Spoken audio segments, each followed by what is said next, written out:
जो दान नहीं देता वो हत्यारा होता है। संडास में तुम भगवान का जाप कर सकते हो। सादर जैयत, होश अंदर रखिए। दिल्ली में बड़ी तेज मूसलाधार हो रही है।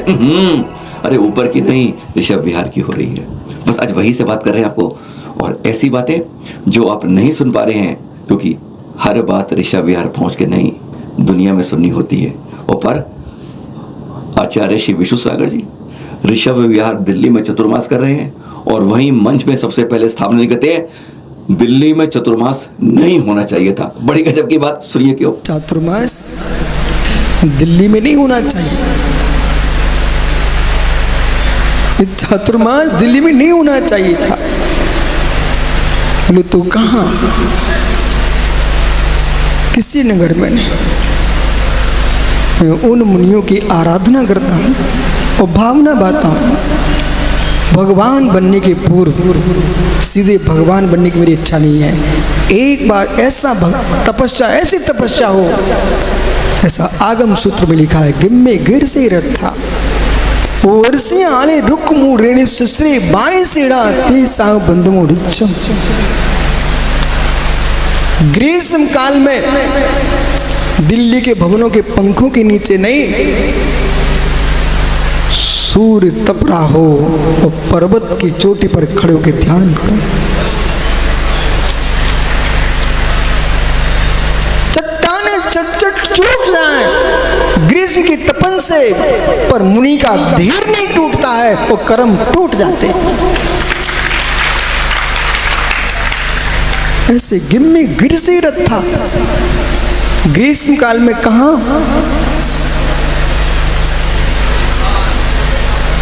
पर्वत की चोटी पर, गुफाओं में भी नहीं, पर्वत की चोटी पर।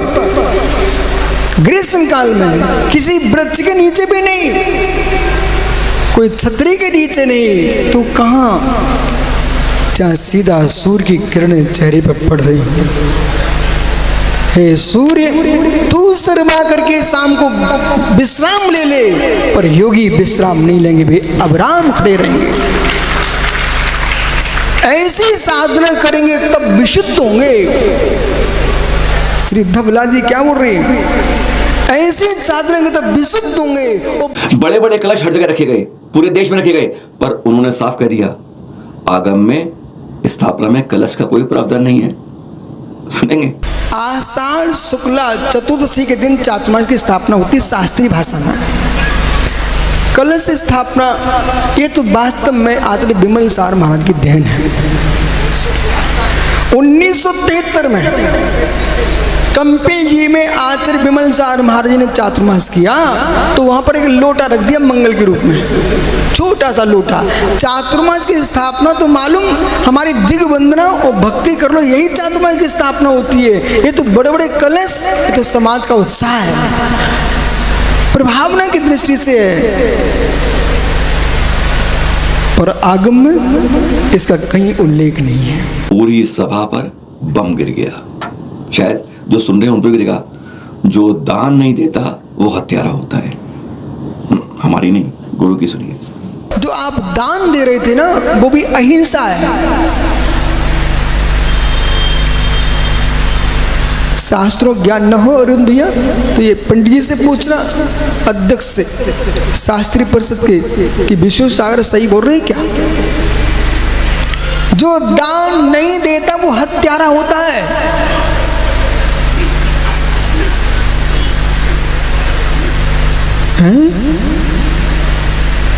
बोले किस प्रमाण से बोल रहे? आप तो ऐसा प्रश्न किया करो। कुछ बेचारे ऐसे लोभी बैठे रहते हैं कि कोई बात नहीं है, तिलक लग जाए थोड़ा सा तो इतना मोटा तिलक लगा ना, वो हम छुटा लेंगे, घर में जाके रख लेंगे।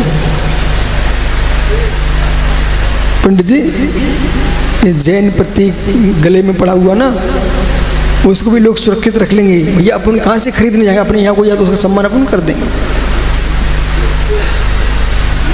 पवन गोदा, ये कितनी माला घर में रख ली है? बोले गजराज आएगा तो उसको अपन डाल देंगे। बार बार रोज हर कोई कहता है दिल्ली भोग विलासों की है, सारे साधु को बिगाड़ती है, पर आचार्य जी कहते हैं दिल्ली बुंदेलखंडी हो गई। कैसे? आया था बीच में दिल्ली, हर मोहल्ले में बुंदेलखंड दिखाई दे रहा था मुझे। तो मैंने पहले ही मालूम, जब चम्मच में चावल टटोल लेते मैं टटोल के चला गया था कि लोग कहते दिल्ली में कोई कुएं के पानी भरने वाला नहीं मिलेगा। मित्र, यहाँ मंदिर मंदिर में कुएं की व्यवस्था हो चुकी है।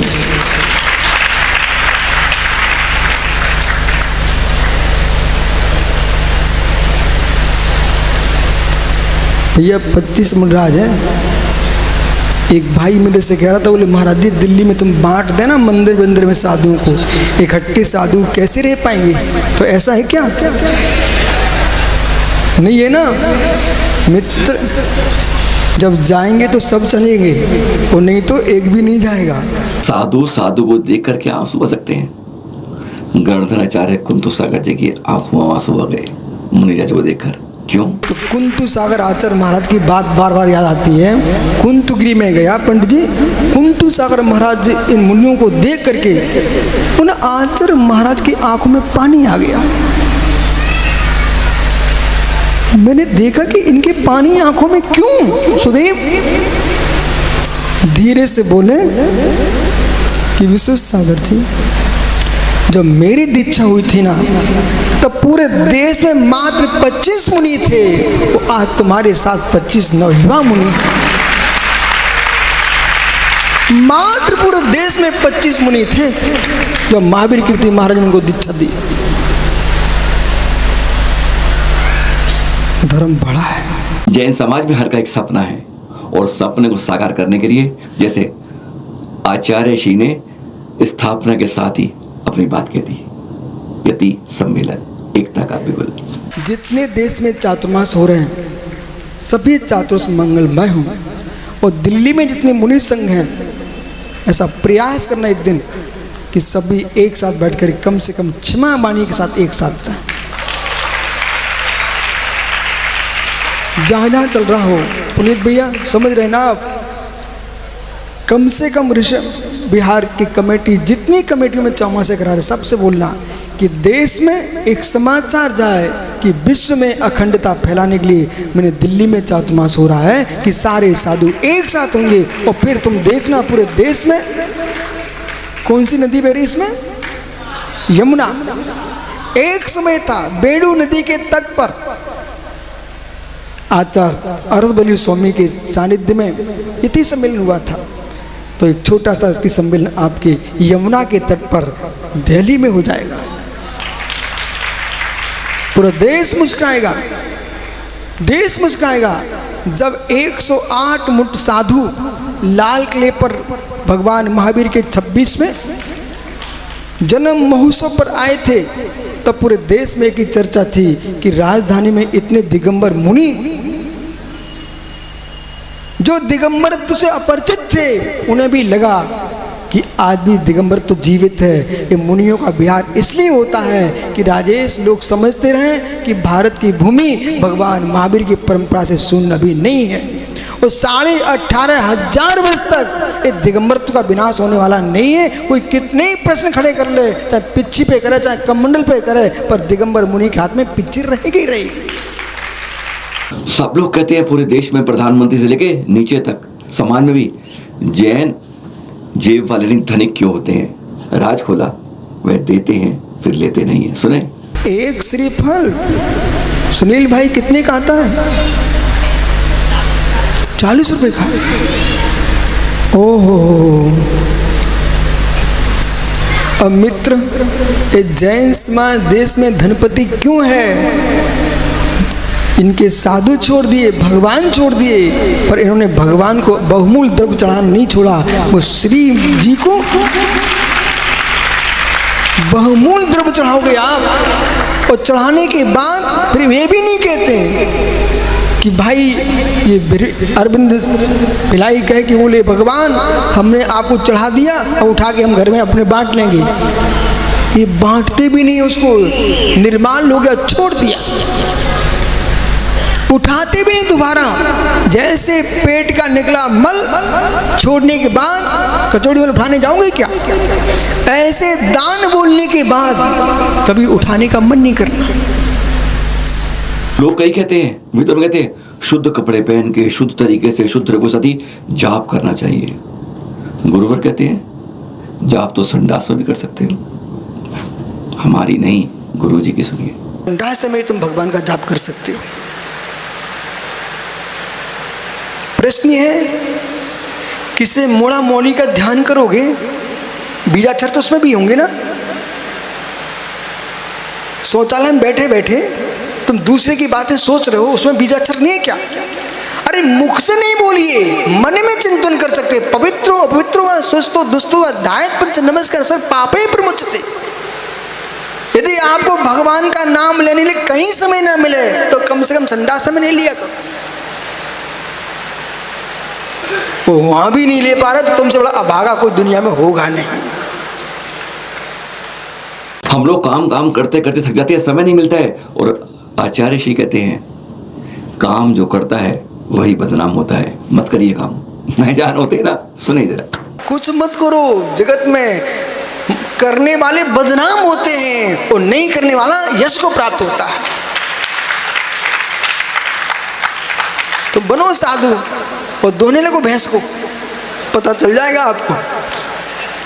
साधु बनो और भैंस दो। बोले क्यों? बोले सोले का दूध नहीं मिलेगा इसलिए भैंस दूध निकाल रहे। मित्र सोले का तो ठीक है पर पूरी जीवन ही बिना सोले का हो जाएगा। तो प्रत्येक जीव को अपने पद के अनुकूल कार्य करना चाहिए। नृगंत मुनियों को भैंस नहीं धोना चाहिए, गाय नहीं धोना चाहिए, उनको जिनवाणी का दोहन करना चाहिए। तो सही बात कही उन्होंने, जो काम नहीं करता है वह तीर्थंकर बन जाता है। कोई काम नहीं किया उन्होंने, गर्भ से लेकर जन्म से लेके तप से लेके आगे तक मोक्ष तक, क्योंकि काम नहीं किया इसलिए तीर्थंकर बन गए। क्या कहा सुने थे, भगवान तीर्थंकर कुछ भी काम नहीं करते, ग्रस्त अवस्था से उनका भोजन स्वर्ग से आता है जब तक मुनि नहीं बनते। वस्त्र आभूषण स्वर्ग से आते हैं जब तक मुनि नहीं बनते। मां के आंचल का दुग्ध पान नहीं करते। उनके अंगुष्ठ में अमृत की स्थापना करके जाता है 100 धर्मेंद्र। ओहो, ये बच्चे नाखून चूसते ना, ये नई बातें पुरानी बातें हैं। ये अंगूठा चूसते ना, अंगूठा।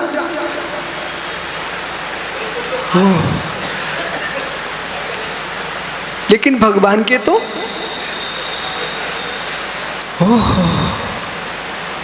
अब कुछ भी नहीं किया। मत भगाओ किसी को घर से, मत मारो। वंश तुम्हारे से तभी चल पाएगा, नहीं तो वंश खत्म हो जाएगा। कि परंपरा कैसे चलेगी? शरद जी, एक छोटी सी चिड़िया वो भी घोंसले में अंडा दे करके बच्चों को पालती है, चोंच में चुनाव ले लेकर उनके मुख में देती है उसे, जबकि उसे पता है, उसे बोध है, पंख होते ही सुनील भैया ये चिड़िया प्रवेश कर जाएगी, मनोज कहीं भाग जाएगी, उड़ जाएगी फुर। लेकिन चिड़िया बच्चे का पालन क्यों कर रही है? एकमात्र मेरा वंश चलेगा। जिनके बेटे बात न मानते हों, बहुएं बात न मानती हों, तुमसे दूर रहना चाहती हूँ, तब भी मित्र तुम झगड़ना नहीं, उन्हें मारने का विचार करना नहीं। बोले क्यों? भले तुमसे दूर रहें पर जब भी नाम लिखेंगे तो तेरा नाम चलेगा, अपने वंश की रक्षा करें।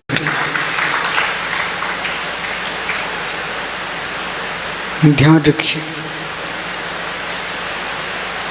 वंश तुम्हारा ही चलेगा।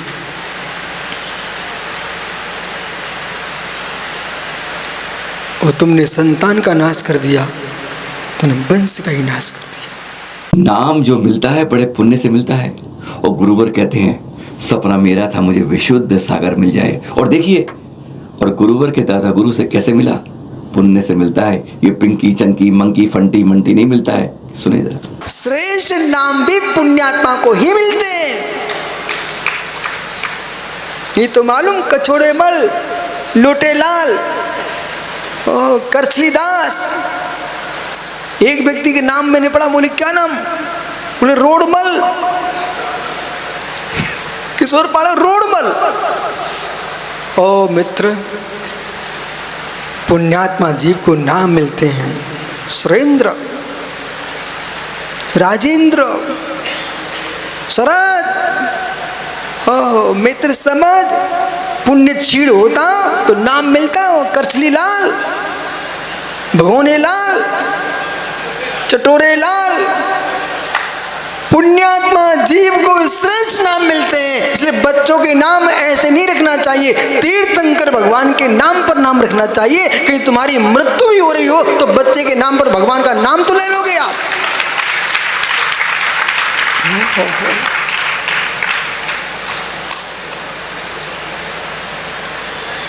कैसे कैसे नाम रख लिया आज बच्चों के। चिंकी, पिंकी, टिंकी। पागलों की काम कर रहे हो। हमारे गुरुजी ने तो ऐसा चुन के नाम रखा है, मैं क्या बताऊं। ऐसे चुन के नाम रखा है, ऐसे चुन के नाम रखा है। जब हमारी दीक्षा हो रही थी ना सुब्रत सागर, तो लोग नीचे हल्ला मचा रहे थे। बोले श्रेयांश गिरी में हो रही, बोले श्रेयांश सागर नाम रखा जाएगा, श्रेयांश सागर नाम रखा। और मेरा मन क्या बोले, बोलो ईमानदारी से। और मैं ये सोच रहा था, हे भगवान मेरा नाम विशुद्ध सागर रखा जाए। और अहो असर, और जैसे ही नामकरण हुआ गुरुदेव बोले विशुद्ध सागर नाम दिया। क्या अब इसमें क्या हुआ मालूम? कहीं संकलेशा होने भी लगी ना। बालक, गुरु ने नाम क्या रखा तुम्हारा? विशुद्ध सागर। अब संभल के जियो, मुस्कुराओ। तत्व की चर्चा में तत्व की बात। गुरुवर के मुंह से एक बड़ी बात। आपका कोई दुश्मन बनता है, बैरी बनता है, तो सिर्फ अपना ही बनता है। सुनते जाइए, जाते जाते जय जी के साथ मिलते रहेंगे आपके साथ कुछ इन्हीं तरह की बातों के साथ। घर में सबको समझा के रखना, पर सुधारने की चेष्टा नहीं करना। इतना समझाना कि लोग तुम्हारे प्राण ना ले लें। समय को देख के काम करिए आप। अधिक समझाने की कोशिश मत करो। बैरी ही बैरी नहीं होता, बैरी कहीं बैरी होता ही नहीं। बैरी त्रिकालिक होता कोई भी नहीं होता है। जो सगे होते हैं ना, उनके अनुकूल तुम नहीं चल पाते, वो ही बैरी हो जाते हैं। पारसनाथ पर उपचार किसने किया? भाई ने। साली ने, गीदड़ी ने, कुमार सुकोसल को भगाओ कौन थे? भाभी थी, माँ का जीव था। इसलिए ज्ञानी घर के सदस्यों से सबसे अधिक संभल के जीना। इनको तुम्हारी पल पल की खबरें हैं।